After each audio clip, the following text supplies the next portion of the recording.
We're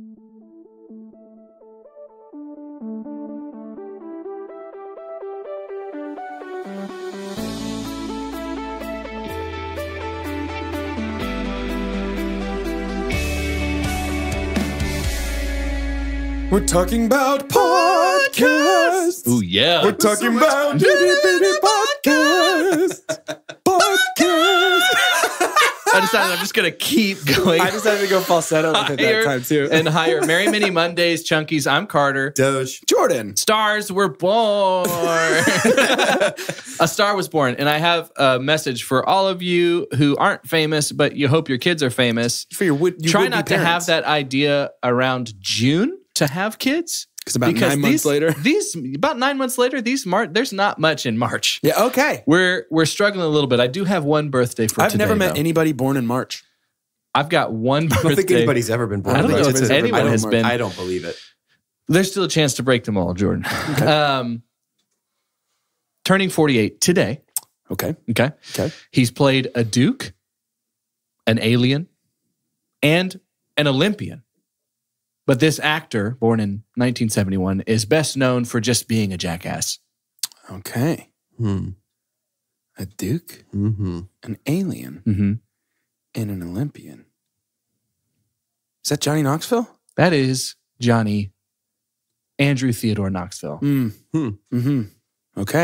In 1940, or no, not 1948. He's turning 48. A Duke? When was he a Duke? Duke of Hazzard. Play on words. There you go. That's Olympian? good. What Olympian are we talking about? The Ringer. The Ringer. Yeah. And then the alien is Men in Black 2. Okay. Yeah. He's got the extra little head. He's probably my favorite actor. All those freaking funny things he does. There's so many funny things. I can't even believe it half the time.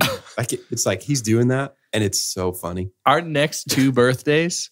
2 birthdays are going to be a stretch here because we're going all the way to Thursday. Okay. So when you're having just another normal Thursday during your spring break, be thinking about these just people. Remember these people. Yeah. Be so thankful. Happy 71st on Thursday to this actor with a big eye for comedy.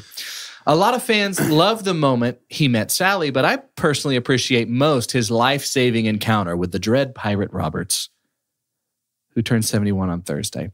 Happy 71st on Thursday to this actor with a big eye for comedy. A lot of fans love the moment he met Sally, but I personally appreciate most his life-saving encounter with the Dread Pirate Roberts. Is that Billiam?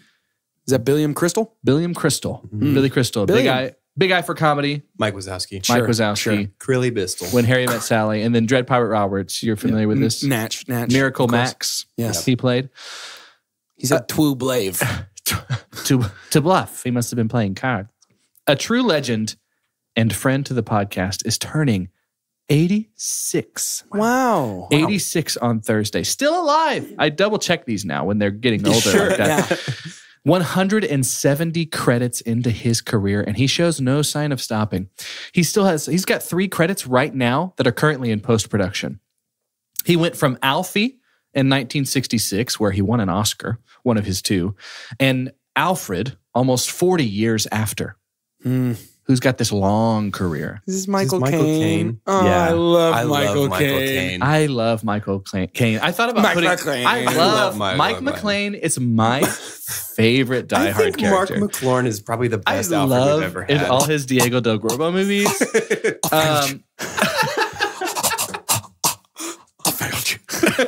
I failed you. Playing with a ruby. The size of a tangerine. But 86, I wanted to put something in here about him being Christopher Nolan's muse, which For real. He basically is. Is he in the most Christopher Nolan, or him and Tom Hardy tied, maybe? I think it's Michael Caine more. Because he's in all of every the single one of ones. them. Yeah. He's a voice in Inception, or a voice in Dunkirk even. The only one I can think of is Memento that he has no part in. And that you know of, dude. That movie's that you even know about. Maybe he is Memento. At the end, when Memento's like, I remember. That's my favorite part of the movie. That's so good. When Memento is finally like all together again. Johnny Knoxville was in that movie, right? Yeah, it's all about him. I should have put that in the. It was his twin, Nani Joxville. Guys, we have this last week was just chock full of some big news. Yeah. First of all, Doge, we had a conversation about this, but would you like to discuss what has come to light now about what... So Game of Thrones is on its way out. That's true. This is its last season. That's true. R.I.P. So kind of timed well, Amazon's jumping on the epic fantasy series. And so they are doing a Lord of the Rings series, which we've talked about here before because there had been speculation or, I mean, even almost past that to where we thought it would be fact that it was going to be about Aragorn. Might not be the case anymore, Doge. Why would that be? I'm actually very glad it's not going to be about Aragorn. This is, the show's going to take place during the Second Age. And so this is essentially the war with Sauron. This is what we see in the prologue of the Fellowship of the Ring. And so in this time, the ring wraiths were created. The One Ring was forged. This is about kind of Sauron's rise to power, which I'm very, very into. This has potential to be sort of like the ultimate companion piece to the Lord of the Rings trilogy. Well, The Hobbit already exists. Well, stop it. So. But if done well, this could be a really cool, like, hey, watch these now. Let's go back and watch how, Yeah, I'm excited. I'm also nervous. But I'm mostly excited. Prequels always make me nervous because the stakes are necessarily lower in a prequel. If it's a prequel about characters that we're unfamiliar with, exactly, then all of a sudden we're going, I don't know what their fate is. We know Sauron and we know the Wraiths are going to make it out virtually unscathed. Those types of people. But if this is a character-driven story about these characters that are sort of new to us, then all of a sudden it's not about what happens to the world; it's about what happens to these people that we're starting to love. Exactly, and that's awesome. Wouldn't this give us a shot, though, to have some story-driven, like character story-driven stuff with some of the White Council? I mean, Elrond's alive, Gandalf's alive, Galadriel. Do you think they're going to get those same guys back in it? It would be tough if they didn't. I think they feel like they're all down. All of those actors are really burning the midnight oil. I mean, they're still making a bunch of stuff. If I could get more Ian McKellen as Gandalf in my life. I worry the bridge of Khazad-dûm has been burned with Ian McKellen because of all the Hobbit green screen. I hear that. But that makes me nervous. I think that if it is enticing enough, I don't know why he wouldn't be interested. I mean, he loved playing Gandalf, just not. I almost feel like there were some bridges burned, and he kept doing Magneto. Yeah, that's a good point. Even when they're playing with time and stuff. He gives second and third and fourth and fifth chances. Some other big news. Guy. What can I say? Some other big news, and here's the thing, guys. I don't intend to ever make like this. The name of this mini podcast will never be changed to Disney Mondays, but it just ends up happening this way a lot because they've kind of got a grip on a lot of TV and film. But came out yesterday that there was confirmation that Disney Plus will have the entire Disney library. Whoa, the vault is officially dead when Disney Plus goes live. And this is including all Marvel properties. All Marvel properties. Probably streaming in 4K, I'm hoping. Everything. Does that include... So I actually have a question about the Marvel properties because Disney, the distribution rights for Phase 1 are a little wonky. Sure. Because Disney did not buy Marvel until 2012, but that's neither here nor there. The real question that I have is, do you guys think I will be able to stream Chip and Dale Rescue Rangers on Disney Plus? Because I desperately need to. Hey, man. Honestly, I don't know. I'm more concerned about original DuckTales. Yeah, that's what I'm saying. Like, I need some Chip and Dale Rescue Rangers, some Goof Troop, some DuckTales, some Tailspin. Oh, Tailspin! So desperately. From what I'm hearing, it's like, really and that seems like a really what I need pretty is good Lizzie way. McGuire and Even Stevens. It's a pretty good way to compete with content of Netflix that's been going for 10 or 15 years. That's a no-brainer if you're trying to get like that generation of people, the people who are all in on media streaming. Like, I would pay. I'm not proud of it. I would pay almost any amount of money to get to watch those 4 cartoons whenever I want. Yep, and one of our earliest Mini Monday episodes, maybe within the first 3, was talking about these decisions you're going to have with, because we're getting into a real streaming world. Like, we're in the middle of it, but it's about to be ramped up a bit in terms of streaming services. And so I've got a feeling that's going to be a continued conversation for us. Sure, as those things come to light, as there's even new things too. Like, in order for you to watch Doom Patrol, you have to have that DC... whatever it is, universe type thing. Here's the thing. I love DC so much. Like, they tell some of my favorite stories, not on the small screen though. Like, no. I just think that outside of the animated movies, I virtually have no reason to pay attention to DC outside of the comics. Like, they've just not proven themselves to be something I'm trust to sink my time into. Yeah, I agree with that. I think for this next bit, it might qualify to go ahead and call this Funburrs. But and yes, we're again with kind of a Disney themed type thing. But tomorrow we're going to be talking about Captain Marvel, and Captain Marvel, like a lot of movies recently, it starts to feel like critique, and the critique of the user has some kind of power to maybe change our minds about a movie before we even get into the theater. Right? There's a lot of this influence of this whole big thing that was happening, and we might talk about it more. With Brie Larson, and it was more about Brie Larson than it was about the content of the movie. And then there's these competitors that are saying, no, put all these investments into Alita instead of Brie Larson. She hates middle-aged, she hates white men, and like all these different things that happen. Maybe we'll unpack it more. But anyways, I got lost in research, and I was trying to find, because I'm sure actual research has been done on this in terms of like trolls. Like there's, I saw Captain Marvel with a buddy of mine named Austin. So shout out to Austin. But he's got a buddy who works in this business that helps to like defend against trolls. They go find robots, they find all these different things, and then just kind of knock them out. Like they kind of take, and so there's different people working with them. That exact sentence, if you had said that to me when I was 5, I would want that to be my job. There's this guy who goes and finds robots. Knocks them out. He takes them out. And trolls. He fights robots and trolls. Yeah, that sounds about like my ideal job description like what as a child. Oh my gosh. Variety about a year ago published a study that was done by Weivis Bergquist. Ah, yes. I wish I could give you the ultimate credit by pronouncing your name right, but he works in data and analytics. He works on a data and analytics project at USC's Entertainment Technology Center, aka Credible. Yeah. But he went through and he wanted to see, he went all the way back to movies that were released in 2000, up to 2017, to see what was the influence of ticket sales in relation to the critique of the movie. He found overall, there's not any influence on that, especially during the summer. Yep. A blockbuster is as a momentous, and Captain Marvel made me think about this because there's a lot of articles out there about how Captain Marvel might just kick to the curb this attempt anymore because it's still projected to make probably $1 billion. Yeah, right. And that's not going to make any difference. Even Alita Battle Angel was getting bad reviews early, but it's up to $360 million in theaters. And so he said not only was there no correlation between whether it was what critics said about a movie or not that made people go see that movie, users often view the critic as kind of a villain, right? Because, but what happened is, depending on how good the movie does, I mean, the user and critic reviews, this was specifically a test on Rotten Tomatoes, so they're almost the same. Really?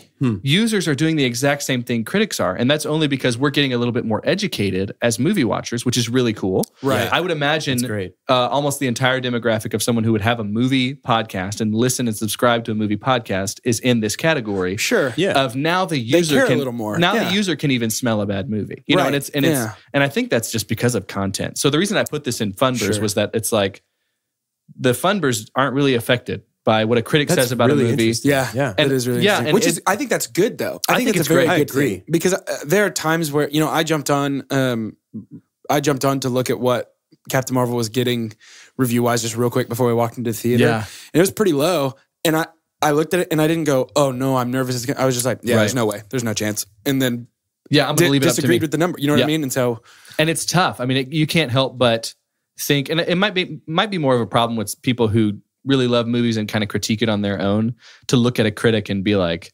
like, is this influencing? It's not influencing. I bought a ticket regardless, right? That's what this test was about. But is that actually influencing how I feel about the movie? Like, if there's someone that I adore in the critic world, am I just going to start being like parental, just kind of thing to where I'm like, I'm just going to do whatever you do. But I would say that's something to actively avoid. You know what I mean? Like, I think the fact that these numbers don't show any correlation is great. I think it is. I think people at their core, are understanding that art is subjective, right? Yes. That like, and it's an art this form. guy might hate this movie, but I'm still going to decide for myself. And that's something that I think we would encourage everybody who listens, like, don't let us tell you what's a good movie and what's a bad movie. Anytime we say love what you love, decide for yourself. At the heart of what we're doing on this podcast is we're three guys that love movies, and we like also like to share our opinions, but they don't matter. Yeah. But a perfect example last year for me was the movie Annihilation. It's still sitting at a 6.8 out of 10. No, and that movie was great. It was one of my favorites of last year. That movie was great. The 6.8 out of 10 doesn't do anything to me. Like, it doesn't hurt me. It doesn't dissuade me from thinking it's great. Like, it's just what other people thought, I guess. Yeah, and I would encourage people to, if you're not quite there, try and lean more towards that mindset, because I think you're going to enjoy the entire movie experience even more. Sure. Yeah. Because I think you see kind of the trolls, and I think there are people that are affected by what somebody says about a movie when it really has nothing to do with that person or that individual. And so I just thought that was interesting, and I thought it was cool that it was disproved. I knew not to just only go by that research, and I found several more, even more recent stuff that was saying, it really doesn't make a difference. Wow. That's awesome. Sometimes it's seasonal. Like Oscar stuff will make a difference because that even influences the Academy sometimes. Mm-hmm. But the summer, untouchable. Especially, and I think the summer is, if you're going to call it a summer season, I think it's starting earlier and earlier. It's much like the midnight showing I went to last night at 7:50 p.m. Right? It's like, this is a business that is booming and is showing no sign of hurting. Yeah. We're going to keep, I think there's eventually going to be a season where summer is just the whole year. Like, I think there's going to be blockbusters every month. We're kind of walking that way. Yeah. We're almost there. Really quick, some movies that are coming out this weekend. Are you seeing this stuff on Wonder Park? Yeah. It has an interesting voice cast. It does. Yeah. And it has me thinking, like, there was a season of my life, A, I was a kid, but B, like 3D animation was a new thing. So I was down to see anything that was coming out. Right. Yeah. Isn't it weird now that there's like these highly produced, like, it kind of feels like Smallfoot to me, where it's like, I've seen billboards for this. Who's it for? And like maybe one poster, but is this just something for grandparents to take their grandkids to after Grandparents' Day at their elementary school? Right. Yeah. But it's such when we were talking about Shark Boy and Lava Girl, that alone, like the crudiness that was those special effects and 3D animation cost a lot of money. And so for me, it's like something that's changed, though. I think you're right to bring up Shark Boy and Lava Girl in that, because it's kind of that same kind of thing. Like, whenever we were younger and 3D animation was a new thing, Pixar were the only people doing that. And they weren't making the kinds of movies that I think Shark Boy and Lava Girl falls into, where it's like, this is just a babysitter on a screen rather than a compelling thing. Yeah. I don't know. Yeah, I think that's a good comparison. It's interesting. Last but not least, I should have been asking this more and more, but I really want to know quickly, because I trust you guys as professional critics and professional friends. What's your streaming? What are you streaming right now? What's going on in your life? Right now, I am a few episodes deep into the Netflix Castlevania series, planning on finishing the first season this afternoon. Yes. Pretty excited about it. And I've been watching the Canadian rural comedy Letterkenny. And you showed me a clip of that at your birthday. I didn't expect to love it as much as I do, but it's very funny. It is bizarre. It's unlike anything else, really. Yeah. For us, Jess and I just finished season 1 of Barry, which is phenomenal. I need to see that. You're going to love it. It really, really lands a whole lot closer to Breaking Bad than I thought that it would. In terms of just kind of the vibe of it. Yeah, and it's so great. That's so good to know. But it's got that Breaking Bad mouthfeel. Yeah. And let's start saying, like, aftertaste. For the listener too, like, so Barry is through what avenue? It is through HBO. And did you say Netflix for Castlevania? Netflix for Castlevania, and then Letterkenny's available on Hulu. Okay, cool. Yeah. Barry's on HBO, and thus a mature program. Sure. Mature. Jess and I also recently started another mature program, and we're watching back through Game of Thrones in preparation for those final episodes. And April, next month. Boy, we've got a lot of ground to cover. A lot of ground to cover. I think we're going to do it. In preparation for Amazon Prime's new series, What We Do in the Shadows, I watched for the first time, unbelievably to myself and my co-hosts, What We Do in the Shadows, 2015's most underrated movie. One of the most underrated movies of all time. I watched it. One of the most underrated comedies of all time, for sure. I enjoyed it more than Spinal Tap, which was like something that was a huge deal for me. Kind of a similar vein. Yeah. I think. Kind of mockumentary thing. Yeah, but I thought it was so funny, and I'm so excited for this series now. And that it's basically all the same hands working on it. Right. And so also HBO series that I'm streaming, I got caught up on. There's just 4 episodes, but The Shop, LeBron James has a produced show on HBO where he just kind of gets everybody together and they just sit in a barbershop and talk about rights. Not rights, but just like life. Their civil rights comes up and stuff like that too, but it is so interesting. That's but like really interesting. The most recent episode, you've got LeBron James, Jamie Foxx, 2 Chainz, Meek Mill, Antonio Brown, like some of these other athletes and stuff too, and they're just all sitting together and just talking about stuff. Wow. Like, how do you deal with this? How do you deal with that? But he's had like the episode before that was Ice Cube and Mary J. Blige and Jimmy Kimmel. And so it's just a show where Jon a few Stewart people sit around and just like talk? They just talk. Who would listen to 20 that? minutes Okay, long. LeBron trying to steal our thunder. Right? That's what we do. I'm kidding, LeBron. I'm making a joke because that's what we do. It's just a joke. Sorry, LeBron. LeBron. Sorry, LeBron, we love you Sorry, so much. Mr. James. Sorry, LeBron. Can't wait for Space Jam 2. Sorry, LeBron. Real quick, check in on Box Office Ball. Nothing's changed. So just listen to the last 2 or 3 episodes. You're still winning. It's the same there. You're still winning. It'll be updated. We're going to update. I think we're going to try and update every Monday. So that means Captain Marvel stats aren't going to be in yet until the following Monday. Yeah. Also, please remember to vote for the Disney Dozen. Yes. You're going to you've got 6 votes. It's going to ask for your email, but that's only because we don't want anybody to go in there and just... It's only because we're selling it for money. We're selling it for money. To corporations. We're selling your data for money for us to spend. It took too long to get sponsorship. So now we're just going to take matters into our own hands. Like you can when you vote. So please go vote. And I mean, the power is yours. You're going to decide what we're going to be reviewing for the next 6 weeks. Yeah. Very, very excited about this. There are some movies, and we are, to be clear, not going to reveal the movies that won until we're reviewing them. So you're going to have to tune in, keep up with what we're doing to make sure that your favorite movie made the cut. But there are some movies that are taking a very early lead that I know the 3 of us are pretty excited about. Pretty stoked about. Yeah. Pretty pumped. It's going to be great. So to close out this episode, as I'm looking around at our 2 Chunks table at the current beverage supply, there's a lot of seltzer water. Yeah.